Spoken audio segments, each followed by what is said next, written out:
beautiful people. I'm Deja Riley. And I'm Alicia Ferguson. And you are tuned into Dose of Duality, the podcast where we cultivate conversation around community and the state of coexistence. That was a mouthful. I know. And I switched it up today because I was like, I got to get the 3 C's in there. However it happens, just boom, boom.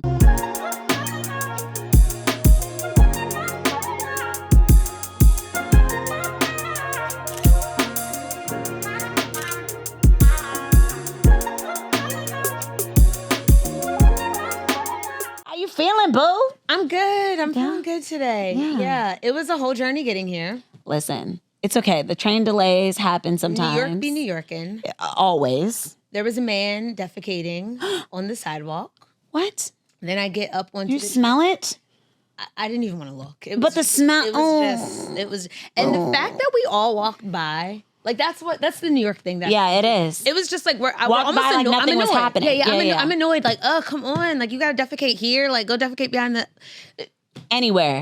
Like, find yourself a cute little corner and, oh, my goodness. Oh. But then I get on the train platform. Okay.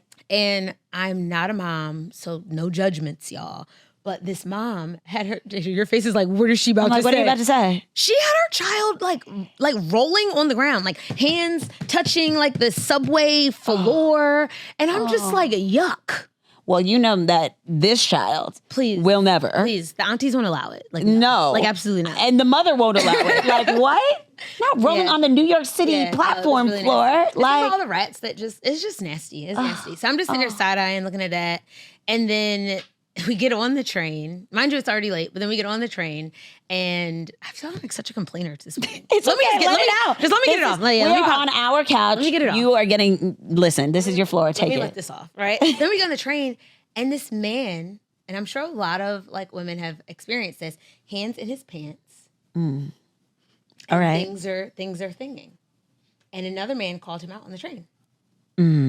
Oh. Did that make you really triggered and a little uncomfortable? So the man got startled and stopped. Yeah. Right? And went through, like, if you've ridden a New York City subway, like, they connect. And this is an above ground. I was on the J train, if anyone knows. I was on the J train. Okay. So it's above ground and it connects. So he went into the next cart. But a lot of times that happens. And if I'm being real, like, I won't say anything. I'm not saying anything. I'm not speaking up to this man. And I feel violated. Yeah. Like, I've had it happen before, and you just feel violated. I'm like, there's other women, and we all kind of just feel violated. Yeah. So I was pleasantly surprised that another man spoke up and said something, and it did startle him. So it wasn't like an altercation or anything. Okay, good. But it still is just like, I just saw somebody defecating. This child is running on the floor. Now, It was you just out nasty. here being indecent. Yeah. The theme of your morning was nasty. And this is New York. But you know what? It's still a beautiful day. We got amazing guests. Listen, and amazing. Even though the title of your song was nasty, the title of this episode is What About Your Friends? So make it a little TLC. Listen, I appreciate the beautiful friendship that we have. And we've talked a lot about relationship, especially in this new season where the highlighted topic is relationship. And so I am bringing to the couch one of my dear friends that I've known since middle school. Okay. Go back. Deep, right? Decades upon decades. I'm aging myself. Why did I say that? Why did I stack a decade like that? Like, why would you do that, Deja? Anyways, her name is Killian Lewis. She is a powerful PR professional. She's had over a decade in the game in both sports and entertainment. She is someone that I definitely go to, especially with the public career that I have, and just like ask for advice, but also someone that I can lean on as a very reliable and stable and consistent friend. Yeah. And so I'm so happy to be bringing her onto the episode today. Who you got? Oh, I'm excited to meet her. So who I brought to the table today is one of my closest and dearest friends, Sara Charles. I know Sara. We all know Sara. But you've worked with Sara, yes, right? So Sara's yeah. also in PR. She has about 10 years plus in the game, beauty and wellness. She's worked with some amazing brands, some of the best like Black beauty brands, y'all. So like Carol's Daughter, Dark and Lovely, you know, which I just think out there. But outside of that, she's just a beautiful human. Yeah. Yeah, like Sara's like such a soft, gentle soul. And then also really, I would say she's discerning. So she's one of like my friends that I go to for advice. We talked about the 12 friends and then close friends. Like she'd be in my close friend circle that I'd be like, this is what's really happening. You got her at the kitchen table. Yeah, she my 3 a.m. friend. She's a 3 a.m. okay, friend. okay, all right. I think, you know, me and Killian have a relationship that it just has so much understanding in it. Yeah. And though I feel like she would be a great 3 a.m., 4 a.m. friend, I ain't calling her at 4 a.m. I'm Jimmy not about gets to a call her at 3 phone. 4 a.m. And also, she's going to be like, this better be a dire emergency if you're hitting me at 4 a.m. But I feel like I would put her in my 4 a.m. friend category. If I did have an emergency, I know I could call her. Yeah. Like, I could rely on her. And I think we're both so blessed that we have like a friend like that, but we also have multiple friends like that. Yes. Friend groups that are like that. So without further ado, we're going to introduce y'all to Sara and Killian. Let's get it poppin', baby. Let's go. Ow. And we're in this thing. How are you doing? Welcome, first of all, to Dose of Duality, Sara and Killian. We're so happy to have you both here. Yeah. But how are y'all both feeling? Yeah. How are you feeling? Good. Yeah. I'm feeling good. I can't complain. Today's a Saturday. I don't know if we're allowed to say days. You said it, so it's good. We're here on Saturday. It'll premiere on a Thursday. Yeah. Thursdays are also good. Yeah. No, It's nice I'm in a good outside. space. Yeah. There's no more smoke. Right. Listen. I went further down south, so at least New York City is good. Yeah. That smoke was really rude. Yeah. Very rude. Yeah. It was gross. Especially because it didn't come with food, you know. So. That part, okay? Did you feel Did you feel more tired or anything? Like I had a headache. No, it was the headache. physically felt I it. could taste it though, Yes. too, right? Like when I got home, I was like, ew, like, Yeah. and I usually am a person that likes natural air, so I open up my door, open up my Same, windows when I same. get home, and I could not do that. So Yeah. it was kind of annoying. Yeah, that was definitely annoying. It was making my eyes burn. You said that. I was feeling a little nauseated, and then I was trapped in my house for a whole 24 hours. Yeah. Well, you got to protect the goods too. Listen. You can't, even if you wanted to. He was like, "Listen, man, We came out of COVID being trapped in our houses. I know." And then to have this Yeah. was like a little weird. It felt a little like apocalyptic, I guess you could definitely- say. Good. And how we adjusted to masks so easily because we're used to wearing. They're like normal for us now. Yeah, we just pulled him out of the top drawer and just like pop it on. Yeah, like, no problem. So at Sarah's house, I'm gonna put you on blast. Okay. You still had the windows open. We did? Yes, Tiffany told me you still had the windows open, and I was just so Maybe concerned for your in the health. living room. Oh. Like when they put the notice out, like everyone closed the doors, closed the windows. yeah. I was just like, what is happening over there? Why'd you put her out on Front Street like I that? didn't even You had your know. window- I know in my room I had it closed. My She was bedroom. like, I was in my bed. I was like, I was in my room. It was me being concerned. I was like, what? As long as it wasn't getting into your lungs, you didn't feel like, you know. No, Well, you we're good. felt the physical stuff. We here, so we good. Oh, Lord. Okay, so I'm a little bit of a mild conspiracy theorist. Oh, gosh. Just mild. We already went through this All right. last episode. I have another friend who also indulges, and she hit me up yesterday. I'm not going to say her name, but you know who I'm talking about. And starts with, never mind. Put it all your friends out right? there today. But she was saying that things that she was looking at online said that there was something in the air, like in the sky, that they didn't want us to see. And so how this all came. Alicia, I'm not doing this with you today. I'm not doing this with you today. I indulge in conspiracy theories because they come from someplace. You But- too? Yeah. Do you Some, oh, some, man. not all. So what do we think? But I don't think that I think that there was really a fire going on. I believe that. What I do feel, so I'm very somatic and just being like a yoga instructor, so very tapped in. Mm-hmm. So what I did feel Thursday was like unusual tiredness. I'm never the person who sleeps all day. Like I feel guilty sleeping all day. Like, I'll do something to be active.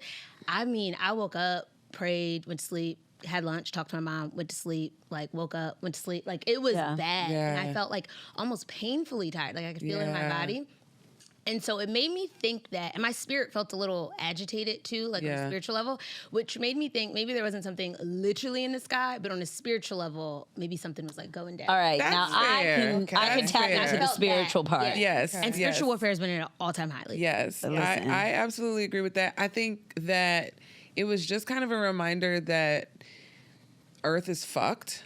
Yeah. Yeah. I think that that's just like what it was, right? Like, you guys have to fix this because even like DC, like at home, people were like feeling it. Yeah. In Virginia. And so it's like if it were to go all the way down there, like, I don't know. Yeah. Parts of Atlanta, they were, or not Atlanta, parts of Georgia. Yeah, were parts, actually, top affected. Yeah. It's pretty wild that it happened. And honestly, like, I think we were talking about a little bit earlier, like, we can never take our health for granted. Yes. Something like that could come in and sweep and completely change the trajectory of your health. So, like, stay safe out there, beautiful people. And our youth makes us feel invincible. At least I feel that way. No, it does at times. But that was a clear reminder. Yeah. We are not invincible. No, we're not. Because circumstances outside of us could just come and switch things up. Yep. We see you got the whole thing out. Like you announced it and then you just came ready. I mean, I love that. The lady at the front desk at the in the building that I work in literally asked me if I was going to have a Rihanna kind of pregnancy. That's what she said to me. And I said, you know what, Miss Michelle? Yes, I am. Why not? Respectful, Miss Michelle. I love her. But yes, she's like a sweet Black lady, and she's my elder. And my mom, I don't know if you guys all had this growing up, but my mom and my dad would never let me call an adult just by their first name. No, not at all. So it was like, miss this, or you like use the last name or the first name. Or the first name, absolutely. So from the moment I met her, she introduced herself as Michelle, and I said, hey, Miss Michelle. And I've been calling her Miss Michelle ever since I met her. When older people say, oh, you can call me by my first name, Jan, I'm like, my Miss, grandmother would turn over and yes. right now. Okay, little my mom. I'll use your first name, but it's still Miss. Right, always Miss. And in church, it's sister. Yep. Okay, so at the beginning of our shows, we like to break the ice. Yeah. And today we're going to break the ice with some rapid fire, right, Alicia? We're going to do some rapid fire. So basically, all you all need to do, or both of you need to do, is just say the first word that comes to mind. No judgment here. We're going to say a word or a phrase to you, and both of you have to just say one after the other. You can choose who goes first, so we're not stomping on each other. But one after the other, the first word that comes to mind. Very quickly. Okay. It gives me Family Feud vibes. This is our Right? first time we've ever had two people on. So really? Yes. I feel special. Yes. But we need our friends, both our friends. Yes. Okay, so first word. Okay, Killian's gonna go first. Oh my God. Sarah's already dreading this. So, Okay, Killian, you say the first word. Okay. Here we go. Okay, victim. Oh. Victim. First word. Come from the gut. Well, we were just talking about Rihanna, and then I would think about Rihanna, but she's not a victim. But then I don't want to take it there because, You don't gotta explain. You don't gotta, don't. Rihanna. Where we got, Sarah? Accountability. Accountability. Yeah. Okay. Killian's like, stop. Why y'all No, doing You that? can redeem yourself. Okay. We got the bunny trail. Though. Okay. I got it. We are big fans of Rihanna. Yes, we are. Team Rihanna. Sarcasm. Funny. Curb Your Enthusiasm. Ooh. Yes. Larry David is my jam. I'm sorry, I'm gonna have to pause real quick because I'm a movie buff. And self-proclaimed. No, you are. And we just watched this movie called Whatever Works. It was like from 2009. It's a Larry David movie. Obscure movies is what I you know. come up with. I know. Where did you find Whatever it? On works. Amazon, because Jimmy and I are always digging and trying to find like New movies. new movies. Yeah. And we both love Larry David. We watch all of Curb Your Enthusiasm multiple times. And so if you get a chance to check this movie out, it's very funny. Okay. It's called Whatever Works. Okay. Yeah. Works. Yeah. Whatever works. The Shade Room. Entertainment. Teddy Riley. Listen, y'all. Okay, so You want to talk about it? in full transparency, another pause for everybody. My dad was on the Shade Room this morning. And, speaking of conspiracy theories. I know, I like We that. already talked about the fact that my parents are both conspiracy theorists. And so they join you right over there. They can stay right over there with you. Company. And he made a comment on a Donald Trump post. And so, of course, the Shade Room picked it up. Whatever. Anyways, he's on the Shade Room this morning. And Sarah just shared it with me just now. She We walked in and she said, I saw your daddy Shade this Room. morning. Oh, gosh. Oh, man. Hilarious. Yeah. Okay, avoidant. Me. Oh my gosh, I was going to say your name too. Really? Yes. Yes, we're going to get to that. I was just going to say men. Okay. Okay. All right. City boys. City girls. Yes. City boys. Up. I don't know. Yeah, City boys up. Wow. Wow. Who got them up recently? I don't know. Who's out here killing it? Who is out here being a city boy? Whole city. Puff is out here being a city boy. Wow. Listen. I love that There's for no him. age limit to city boy. I don't think there's any age limit to city boy. Age ain't nothing but a number. So Okay, vulnerability. I need it. Cut. Good. Okay. All Right. right. Good. Jealousy.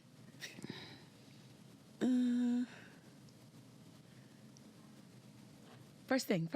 Not necessary. I mean, Or I'll say natural. natural. That is good. Y'all I like thinking that too one. hard over here. for real though. Sorry. PC answers whatever. No, comes but to they're in mind. their PR brain. Yeah, I'm never Ain't publicist. nobody So gonna we can't get really thrown turn over. it off. And that's why I was like, Yeah. oh, I shouldn't have said Rihanna. It is the filter. In case she going sees there. this. You never know. Because I'm really a You know fan. what? Okay. Money. I need it. Joy. Comparison. The thief of joy. Friendship. Intimacy. Scary. Sexy. T. Like TEA. However you want to put it. Tea. What is it? What's the tea? Shade room.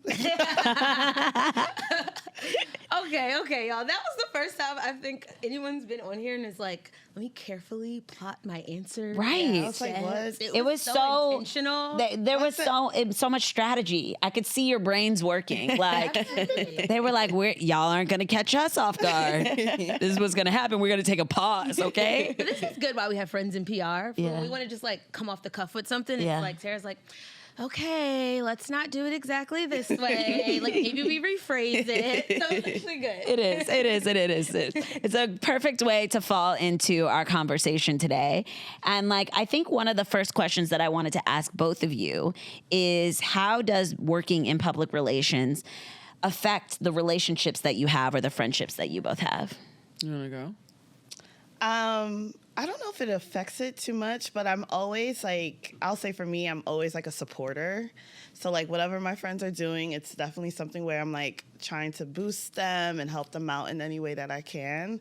So I think that's how it affects in a little bit way. Okay. Yeah, it doesn't affect, I don't know, I don't choose friends by like my job. So a lot of people do that, which is strange to me. Yeah. So yeah, it doesn't affect my friendships, but I am a natural, like she said, like supporter. Like if you need help, like I got you. I do know a lot of friends who like, Killian, what should I do with this? What should I do with this? So I'm a natural, like, do this. I'm one of those friends. Plan everything out for them. Yes, we've had multiple conversations. But I will say that I am not a like publicist for myself. Yeah. So I don't really publicize what I do, which is interesting. Yeah. By like family, like how are you a publicist and you don't do PR for yourself? Yeah. Like how are you gonna get new clients, whatever the case may be? I'm like, oh, the work will speak for itself, but like That's not how sure I the work. feel too. Well, when I think of that for both of you, isn't that an energetic thing? Like you pour so much of your energy into the PR work you have to do for others that like you don't have any of that left in the tank for yourself. Do you feel that way? And a little bit, but I'm also weird in the sense that like I'm the most like introverted PR person, whereas you're supposed to be always on talking. Yeah. Even last night I saw an editor and I was like, I should introduce myself. And my cousin was like, go get up, introduce yourself. And I was like, no. That takes a lot of energy. And sometimes when Yeah. you're not at work, you don't want to work. And so also this generation, I feel like, and I also see it with a lot of like older like publicists that I've followed for a long time or known for a long time, who like really are like, this is what I do. This client news, like, and I'm like, ugh. Like I just don't like to do that. Also, maybe it's because one of my friends who's a therapist was like, you just don't want people to ask you for things. And I'm like, you're right. You're absolutely right. And some identify as like introverted, correct? I'm a extroverted Introverted? extrovert. Yeah. That is what I am. Yeah. So because you lean into the introverted side though, do you think it like helps or hinders like your career in any way? I'll say for me, I've had a supervisor say like, you're like an onion. You have so many layers to you because I'm able to like stay calm. So a lot of times people think like she doesn't care or whatever the case may be. Like, you're way too calm and we're putting out fires. And I'm like, we're not solving cancer. Yeah, I do beauty PR. Like we're just pushing lipstick. It ain't that serious, right? And wellness, right? So it gets a little difficult in the sense of like people, sometimes I also think because I'm a Black woman, also it's like they expect you to always be on, make others feel comfortable in the space. And like, no, sometimes my head is down, I'm just doing work and like the work is getting done, the work is good, leave me alone. So I think that happens in a way where it's like I lost the question, but more so like I stick to myself, but when big things do happen, because I'm so calm, it allows other people to stay calm in a sense also. Right. Yeah. But then some people do find that as an issue because it's like, if I'm up on level 10, you also need to be on level 10. Right. Yeah. It's like one of us got to be centered and grounded for this group. Yeah. That's how I feel too. But I also think publicists are like naturally play the background. Yes. And so I don't ever really want to, I'm not the client. And what I have found is that like, especially working in like entertainment and sports is like, everybody around said entertainer or musician or whatever thinks they're that person. And that's the most annoying thing that you could ever encounter. Yeah. It's usually a lot of men who think they're the star. It's like, you're not making the money here. Fall to the back. And so I just always try to like keep that energy because I'm here to assist. I'm not really here to like take the spotlight.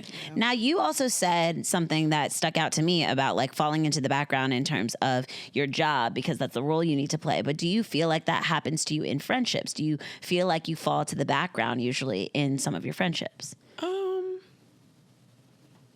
Maybe.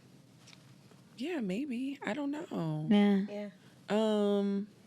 I try to keep it so separate, but like, yeah, probably that happens.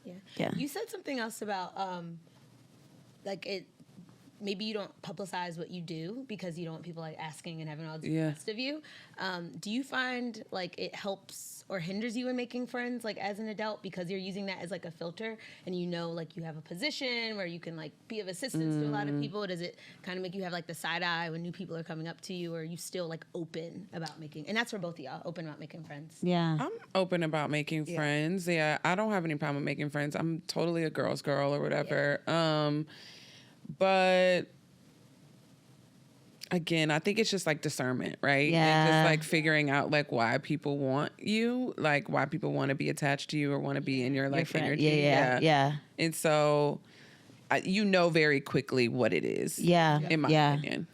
Yeah. I feel like, and I don't know, did you want to add anything to that, Sarah? No, you feel the same way? I agree. Yeah. Ditto. I was going to say that I feel like adult friendships are really hard. Like, I love that Killian and I have known each other since middle school. And like, not to say that we don't have to put in effort to be friends, but like we know what it is. Like that we have an understanding here, and our friendship just flows fluidly. And we have had multiple times in our life where like I lived on the West Coast, she's on the East Coast. So like we don't get to talk as much or see each other as much, but like we come back and we just pick up where we left off. And I think that's such a beautiful thing. And I find so much comfort in those types of friendships. But as I've gotten older and like, you know, progressed in my career and like moved across the country, like I've had to make some new friendships along the way. And I just feel like it is much harder to make friends as an adult than it is when you're younger. I think it's hard just because of schedules. Yeah. Like, it's like I have 3 sets of friends from college that we always try to have dinner. Ideally, it's supposed to be every month, but like the name of the group chat was like dinner in December. We haven't had dinner in so long. We're now in June. So that tells you right there, right? So I think one, it's just schedules, and now everyone's lives is just so different, and everyone is like moving in different directions, but not to say like we're growing apart in a sense, but it's like also allowing your friend to deal with whatever they're happening, whatever's happening, right? So I'm in a fairly new relationship. I don't want to give other people's businesses, but Alicia is doing stuff as well. So, I'm hollering. Doing stuff. No, in a sense of like literally dropping bombs on each other. So I love this so much. I say this in a way where it's like my boyfriend lives in Connecticut, so there are times where I'm not home for half the week. I'm in Connecticut. There's a time where Alicia and I live walking distance from each other. There's been like maybe a month or two, I literally did not see Alicia at all. And our only communication was like our group chat and FaceTimes here and there. So it's like, it's not like we're not trying. It's just a matter of like, oh, our schedules are now different. Priorities are a lot different now. Jobs, whatever the case may be. So I think that is what makes friendships hard. But I love meeting new people. Well, to a certain extent, that's a strong thing. But I enjoy meeting new people and connecting with new people. I do think it takes a lot of work to like maintain relationships, especially new ones. And it's also hard if like you feel the other person's not matching the same energy or rejected in a sense or whatever the case may be. So that could be difficult as well. Making new friends, because it's like, I'm still trying to learn you, but like, are we cool or what's the? I feel like too, people sometimes don't understand. I had a conversation like this, like people don't understand like pockets of friendship. So it's like, same with me, like I have a friend group from college, but there's pockets of friendships within that friend group and, you know, branching out and things like that. Or I have friends who I met like volunteering who I've gotten close with. They're like some of my, you know, really great friends, but they're not my college friends. And then, you know what I mean? Deja, I've known her since middle school. And like, I don't think we were very that close in high school. No, not we went to really. 2 different high schools. But then when we became adults, like it kind of like picked back up. So that was nice. You know what I mean? So it's just always like pockets. And sometimes you have needy friends. And I don't need that. Friends. Call them out. I don't like needy friends. What's like, your sign? I'm a Virgo. Okay. I'm like, I can't, I'm not your man. So like you can't treat me like I'm supposed to be like available 24/7 to you. And so I can't do those types of needy friends. But you also have to have compassion for them, so it's hard. I was reading this article, and it's a Black woman. It's like Danielle. I don't remember her last name. We'll try to link it. But she is a friendship coach, and so she actually helps people as adults make friends because it's really challenging. Wow, there's money in everything. Okay. You can make it something anything. And so she said that it takes 50 hours to make a friend. Or an acquaintance. 50 hours to make an acquaintance. And then it takes 50 hours to make an acquaintance? To be an acquaintance. And then it's 100 hours to make a friend and 200 hours to make a best friend. What's an acquaintance to her? 50 hours. Right, 50 hours. Yeah. I'm like, wow. Isn't it? What is an acquaintance? Gladwell 10,000 hours to like master something. Right. So it's like friendships are like time on sticks. I think maybe how I would think about acquaintances, or maybe we're all thinking about is like, oh, I kind of know you, I see you in passing. But maybe acquaintances, like we might text every so often. I think we throw a friend around a little too loosely. Sometimes, Listen, what the distinction is we just toss that around. We're acquaintances. We're not really friends. But the fact that it's like time on, my little cousins play video games and they call it time on sticks when you're like faster. So I think it's time on sticks with your friendships to like get there. And so like what you were saying, like we wouldn't see, there was a time when me and Sarah would talk multiple times a day. Like it'd be disgusting. It's like, you did nothing. Like it's like, what's up? What you watching? It's like, I just made tacos, girl. You didn't do anything. But again, that was the season of life that we were in. So like we were each other's like, our whole friend group, we were each other's support. And so as like life and things shift, because there's so much time that's spent here, like we can go distance, we can go time, and it doesn't feel less close. Right. Yeah. Right. I think you also have to have friends, and for me, I'll speak for myself. I have to have friends that can understand the dynamic shifts. Yeah. And I don't have to go into like a full explanation of like why it might be shifting. Yeah. We need a I meeting. think I think one of the things that I respect the most about Killian and I's friendship is that we have this understanding that we're both women on the move. We're both working. Yeah. We will see each other. We will check in with each other. Yeah. We're following each other and seeing what we're doing in life on, you know, the gram or whatever. But like, there's an understanding that like maybe in some points of our life, we're going to see each other quite frequently. And then maybe in some points of our life, we're not going to see each other or even talk to each other at all. Right. But the love is still there. Right. Absolutely. So, and we don't have to explain that. Yeah. So like, I love that. And I love having friendships and relationships that are like that. Yeah, 100%. I was watching. Did y'all see the Light We Carry? Michelle Obama, and Oprah. No, So they have a special on Netflix. It was so cute. It was during one of these days when I was just super tired. It was during the wave, the orange wave. Okay. Oh, okay. This past week. Okay. Yeah, She watched it a couple days ago. Yesterday, actually. okay, guys, got it. So just recently, but it was so good. And so one of the things and I didn't read her book, I just watched the special. But one of the things Michelle Obama talked about, and it's supposed to be in the book, is called this kitchen table.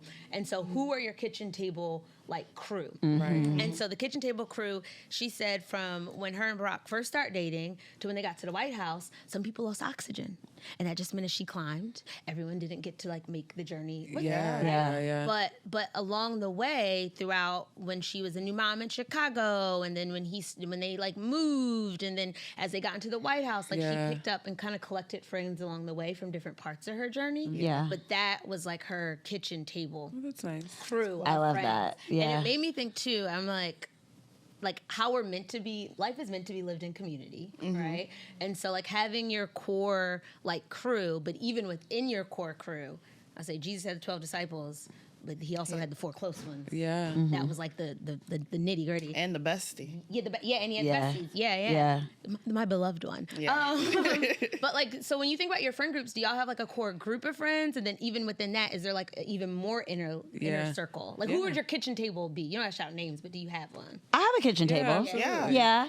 And I will say that my kitchen table was much larger when I was younger because, again, like that sort of idea that you referred to of like kind of loosely throwing around the name friend or the word friend, or still trying to define it and figure out what that means for you. My kitchen table now is a little more intimate, but I love it. And I think that it's perfect for this chapter in my life. Right. So like, yeah, I definitely have a kitchen table. I definitely think that, you know, it's important that you are very specific with the type of company that you keep, because I will say that Mama was right. Birds of a feather do flock together. Yeah. And truthfully, it's changed in different seasons of my life according to what I need in that season. Yeah. I think another thing, what I heard when I think is really interesting is like most people don't have someone that they can call at 3 a.m. They're like, that's how you can measure like friendships sometimes. Yes. It's like, can I call you at 3 a.m. and I'm so glad you're hitting on this. I'm scared. Yep. Or I'm nervous. Yep. Or whatever's like going down. And so when we talk about like best friends versus friends or acquaintances, is like, oh my God, there was a study done and they were saying that even people who are married were like, they don't have someone that 4 a.m. friend or the 3 a.m. friend. And I said, not calling your husband or your wife that, like, but well, if they're laying beside you, I'm not calling. I don't need to call Jimmy. Okay. And it's like you still don't feel okay, connected. Yeah. That's interesting. That ever goes back to Lachelle's episode when she said she was crying and the stranger could comfort her, but she didn't want her husband to see her crying. Wow. Yes. And so even within that, and it made me start thinking. Well, it actually made me like very grateful that I have those 3 a.m. friends. Like, I actually had to call y'all one time to go to my house at 3 a.m. So there is that. But yeah, and that's kind of like the marker too, because life is meant to be lived in community, where like our happiness comes from belonging. Yeah. And we don't, if we're not in community, it's not from money, it's not from like the way we look, it's not from power, it's from like that sense of belonging. Right. And we don't put as much energy sometimes into that. Yeah. Touch point. I'm going to swing us into the dose because this is a perfect segue. Yeah. So you said 3 a.m. friends. This reference is actually from a podcast that I listen to, 4 a.m. podcast, or no, 4 a.m. Friends is what she said in her podcast. But kicking it back to Miss Michelle Obama, that Miss Michelle, sorry, Mom. She has a really great podcast that I think our listeners would enjoy called The Light Podcast. It's really, really great. Should listen to it. And also The Light You Carry, make reference to that. But speaking of amazing podcasts, Mel Robbins, who I also really enjoy, has an amazing podcast. And I was just listening to an episode yesterday that she came out with maybe like 6 or 7 months ago. And I'm curious to hear you guys' opinions on what she said. Okay. So I wrote it down because there's a lot. It's a lot to read. Cards. Oh yeah, we didn't. We can do attention at the end. I have those. You have these? Really? Mm-hmm. Oh great! Oh wow! That exact. Often? Well, I pulled the 30 days or whatever, and then I just left the first card out on my altar so that I look at it every morning. Yeah. You better have an altar. I love that so much. Oh my God. It's so good. It's been a journey. Yeah. It's a lot of things. That's a different conversation, I guess. But. Well, we'll get to our affirmations for sure. But from this podcast, Mel Robbins' podcast that I pulled, she was talking about, she calls it the 4 a.m. friend. Okay. So she said, if you have at least one 4 a.m. friend in adulthood, you're doing very well. Yes. She said, if you have at least one. She said, some people don't have any. Yeah. And she was also talking in this podcast about the difficulty of developing adult friendships. And she said, there are 5 lies about adult friendships that we tell ourselves. Ooh. So I want to hear what you all think. If any of it resonates with you, if you disagree with any of it, just, speak up on it. I'm going to name the 5 lies. Number 1, everyone's life is a party. Number 2, I don't fit in, people don't like me. Number 3, best friends don't need to last forever. Number 4, you can't be everybody's friend. And number 5, I'm too busy. Those are all lies, she's saying? She said they're all lies. And then she went on to debunk the lies. So the podcast episode is about an hour long. I encourage everybody to listen. I could not cover all the points in it. Yeah. But I wanted to list those 5 lies because some of them, when she said them, I was like, well, I'm not telling myself that. And then she dug into the depths of the lie. Yeah. And I was like, ooh, maybe I am saying that to myself. I've done that, The party one, what comes to mind for me is like comparison. So when you see your friends doing things, whether they're in relationships, got new jobs, losing weight, getting a little attention, whatever the case may be, you're assuming that their life is one way, and then it's like, oh, why not me, right? So when you said life is a party, it's like assuming that everyone is having fun without me, or like I can't keep up, or whatever the case may be. And then if they are a good friend, you'll learn like, oh no, their shit stinks as well. It's like, oh, we all struggling. I would say it's weird being in friendships, and so it's not like outsiders looking at your life on social media, but being in friendships, and it's still just like, well, I thought everything was fine over there, and you're like, no, what? No, I'm struggling. Like, you know me. Yeah. You know the real because you're in. I mean, I don't think you can be everybody's friend. I agree with that. I agree with that. How did she debunk that? So when she was digging into that particular one, talking about you can't be everybody's friend, she was talking about the things that we tell ourselves specifically. Right. So like, because you tell yourself that, you might write off people that might be good to be in your life in this moment, just because you're like, well, maybe I don't have the room, or maybe I, have assumed that this person doesn't carry everything that I need, or you know what I mean? Like just kind of like pushing out friendship based upon your idea of like, assumptions. Well, yes. Yes. That's a good point. That's fair. So that's more of like what she was digging into. Because that one, definitely, I listened to it, and when she first said the lie, and I was like, I don't really walk around like that. I'm pretty optimistic about letting like newness and like things that might feel unfamiliar into my life. So like, there were nuggets in that one, but that wasn't the one that I like clung to. Okay. Yeah. I used to feel that way though. Like the earlier version of me is like, I don't have capacity. Like I got my core friends and I just don't. You used to say that a lot. Yeah.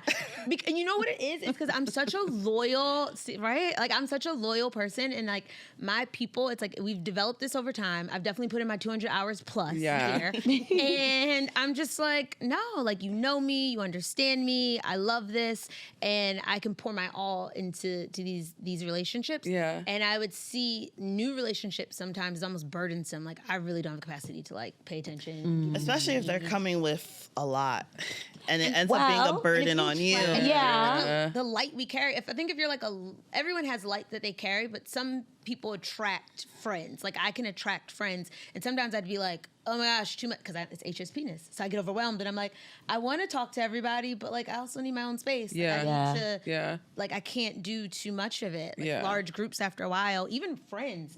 There's a core like 8 of us, and if we're all together one night for too long, at the end of the night, it's like, oh, that was a lot of personality, and I love them to pieces. Yeah, it's a lot of personality. I mean, that's always. I think you also too, as you get older, you know when your like social meter is like on dying. Yeah. And I think the good thing about like progression and like knowing yourself is knowing when to like peace out from those types of things. So, because sometimes I do feel like you said you were like your core group for like 8 people. Like, okay, guys, I gotta go. Yeah. But 5 years ago, you probably would have just like stuck it out and like raged on, right? Yeah. And now you're like, okay, guys, see you tomorrow. And I feel like that's where the boundaries come into play. Yeah. You know what I mean? Like, even when you referred to acquaintance versus friend versus best friend, it's like, you know, even if we have to draw those lines with acquaintances, new people that we might meet, or we have to draw those lines with our best friend, it should always be clear. And I think that like true friends will always respect what your boundaries are. Yeah. I've just learned to, I guess it is a boundaries thing that I got better with, and not having them be so porous and feeling like every relationship deserves the same amount of energy. So knowing like, okay, I pour a little here, like this is that.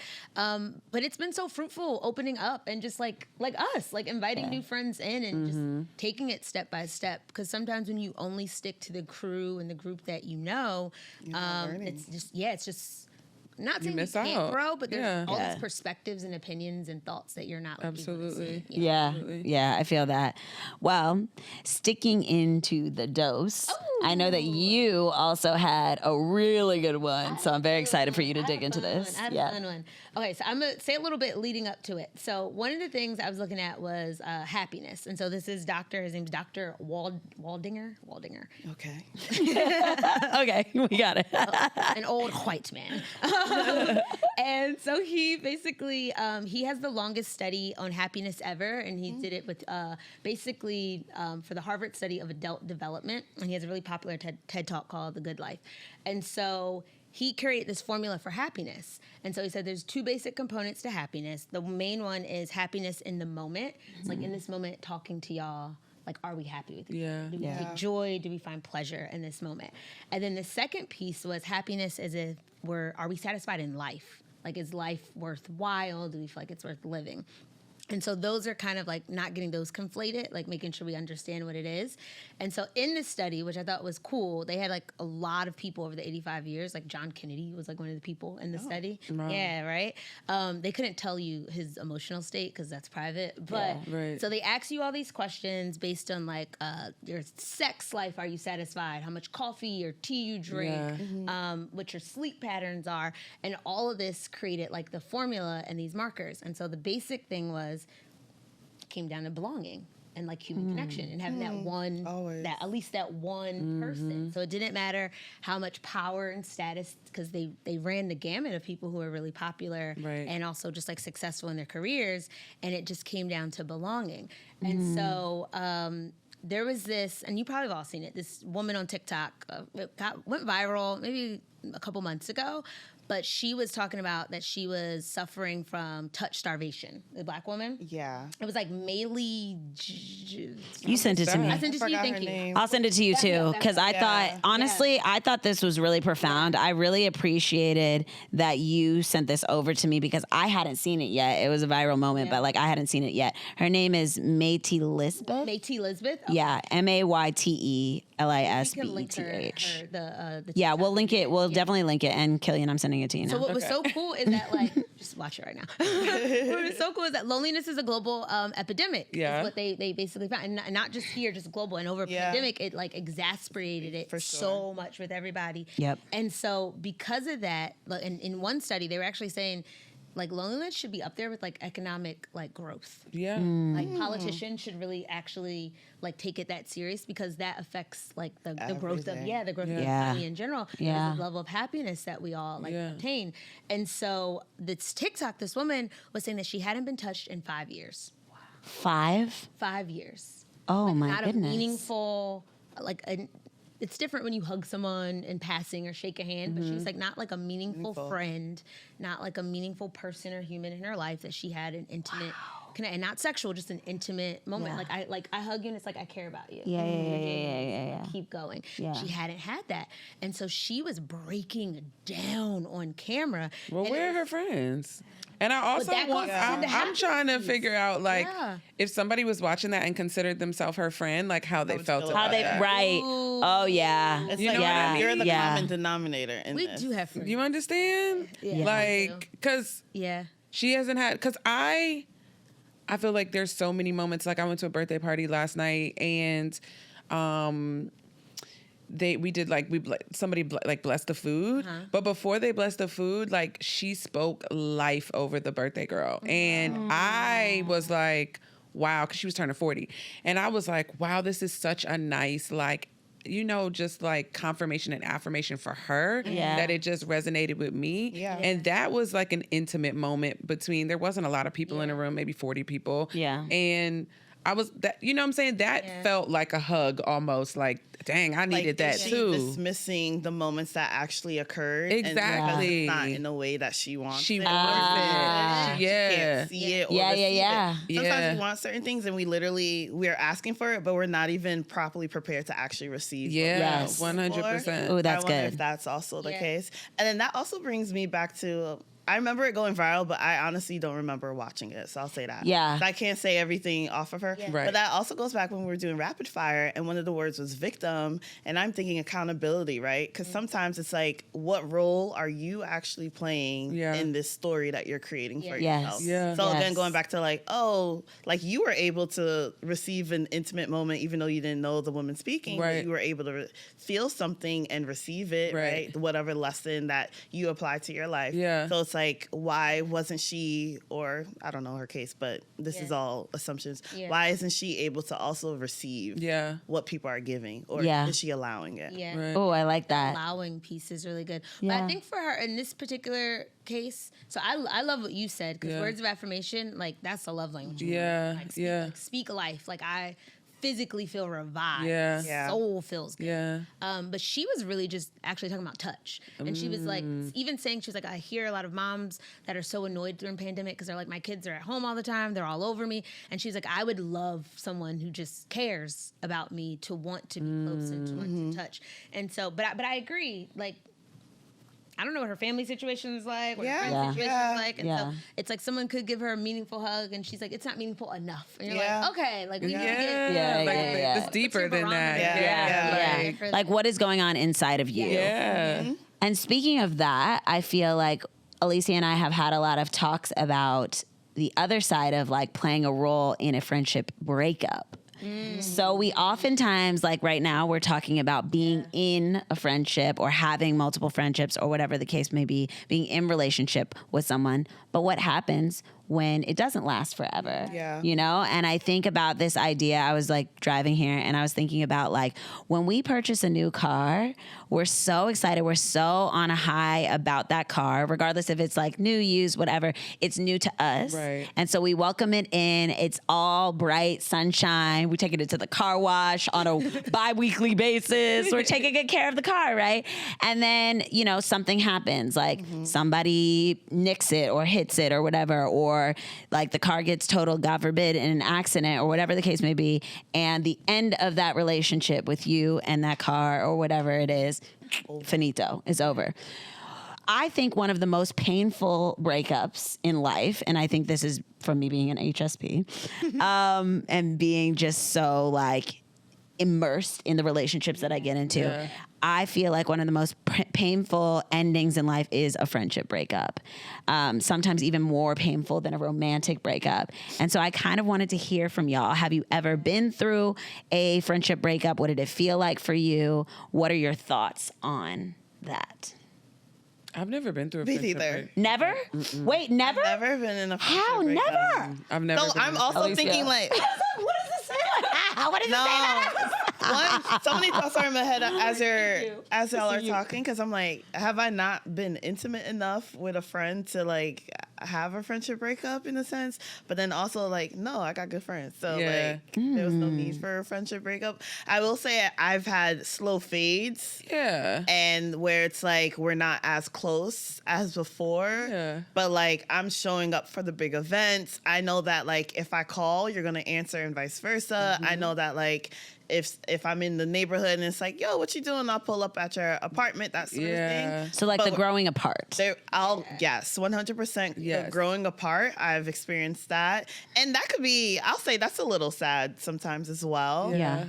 But then it's also what I'm now working on, I'm having a little trouble, but working on is like being more intentional and like seeking people first. I have a tendency like, y'all know where I'm at. You know I stay home. You got my number, call me. Like, y'all want to hang out? Just pull up on me. Pull up on me. And it's like, no, like, Sarah, invite. Like, it's okay to actually invite. It's okay to do things like that. So that's something that I need to work on, especially with like my high school friends. They're all in Queens. I'm in Brooklyn. We live different lives. But it's also like, no, you could still show up in a certain way. Like, get on the train, go to Queens. It's okay. Like, so I think that's been something that's been in the back of my mind that I need to like put more effort in. But no, I haven't had like where I'm like, fuck you, I'm not talking to you no more. No, I've never had that. I'm amazed. I've never done it. I've never had that. I'm quite fascinated by the fact that y'all have never been through that. Theory. Yes. Think about this Give me this theory, y'all. Like, I need to hear it. Right? I know you're like, give us some. Come on, give me some. So I think our personalities, and I've grown into this, are like, it's like a butterfly thing. Like we flounce around from like group to group. And it's like, hey, everybody, it's all love. Like everyone, like the world is good. People are good. Everyone come here and sit and like, and be like friendly and chill. Yeah. And as I've gotten older, I've gotten more discerning. Someone help me out. Yeah. You have gained discernment. Thank you. I got you, boo. You know I got you. Thou have gained discernment. I've gained discernment as opposed to just being so trusting. Right. And so my mom even recently sent me a book on trust, and she was like, I just raised you to be too trusting. And I was just like, it's not your fault, but it is. But I think there's a little bit like when we met, I was like, oh, I love, and I think that's what we saw in each other. Through the things that we've been through, there's a level of like discernment. Like even how we first started being friends, it was like, look, this is what I got, this is what I can't do, this is where I'm at. And like, I don't think I would have approached a friendship like that before. Same. I would have been just, like let it come and see what happens. Whereas you're not a native New Yorker though, right? She's from VA like me. Okay, no, that's what I remember. But like personalities feel a little similar. And I'm gonna say the native New Yorker piece though, where my friends here who have like all native New Yorkers, they're just like you just you too early too on happy. They would tell me that. You've got that New York like. I've been here for a really long time. Yeah. I've been here for. I'm also a Virgo, so I just feel like you gotta read people. But when we open ourselves up like that, you allow yourself to get hurt more. It's just where we choose to live like heart on the sleeve and just like arms wide open.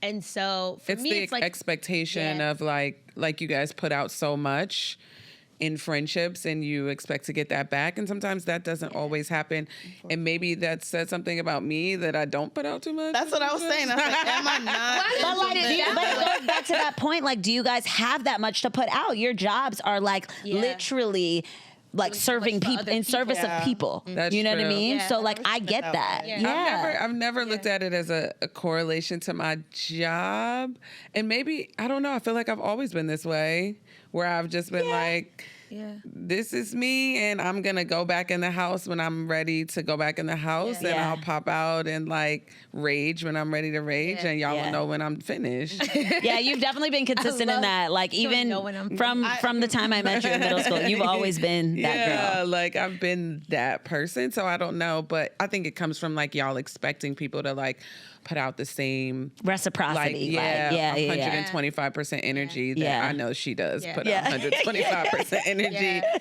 But not everybody can give that back, or because they have shit going on in their head, they like literally like cannot love or give that back. Yeah. I don't know if it's the 120, because I've gotten good at knowing like whatever level I can give, I'm not expecting you to give what I give back. Yeah. I should be giving from that overflow space, right? Yeah. But I do have a hard time with like this idea of good and bad and just like moral things where I'm like, why would anyone do that? Yes. That's just wrong. Like sure. things like that. For Like, that's just wrong. Like I couldn't sure. even bring myself to like lie about that or to like do something underhanded to someone, and that piece still gets me. And I think I had to really like just grapple with that and wrestle with it to be like, bad thing. There's just people who they don't have the capacity, their morals, or just wherever they're at, they're still finding and learning information around that, and that's okay. But it's for me to be more discerning. Yeah. Oh, I love that. Do you guys think that you have always? Because I'm really comfortable being by myself, and so that's the problem. Probably too comfortable. Yeah. And so I think that overflows in a lot of like relationships and friendships and stuff too. But do you guys think that you have always been the people who are like, I don't like being by myself, or because you grew up with siblings? I have siblings, but I was the youngest. I'm the youngest, and I was technically the only child like in the house for a lot of time. So I was like alone. Yeah. And so I think that I'm just comfortable with that. Do you guys think that you always wanted people around, like even from an early age? Was that a thing? You're shaking your head No, like I enjoy being around people, but y'all heard me earlier. My social battery, it just be dying. Yeah. Like so, but when I'm in it. I'm here. I'm like eyes open. Yeah. And I like love the energy of being around people. And then like I live alone. I've lived alone for a while, and then I go to my house. Yeah. And I go home now. Yeah. And I grew up. I have a brother. He's 10 years older than me. Yeah. So very separate lives. Yeah. Like my mom's my homegirl. So it was like I grew up kind of like an only child. I had a lot of cousins, and we were close to them in proximity and in just closeness. Yeah. But again, because I lived by myself, I'm used to being in the mix. Yeah. And then I retreat. Yeah. You know, I will say that I can definitely clearly identify with that now, but I wasn't always that. And I think that my answer to that question is yes. Yeah. It does come from being in those environments. I mean, I'm the oldest of 10. You already knew that. Yeah. And I did grow up in a house that was always full. Yeah. My parents always had guests over, people over, like, you know, and like part of the reason why I also canceled my baby shower, which, you know, Alicia, I didn't get to tell you that, but this week. I was literally Listen, this week it went down. So this is just point number 2. They got the whole earful when they first got here. We'll recap after. And we'll recap after. But I will say that a lot of that was just thinking about the fact that I'm a little bit more introverted at this point, and I don't have the social battery that I used to have.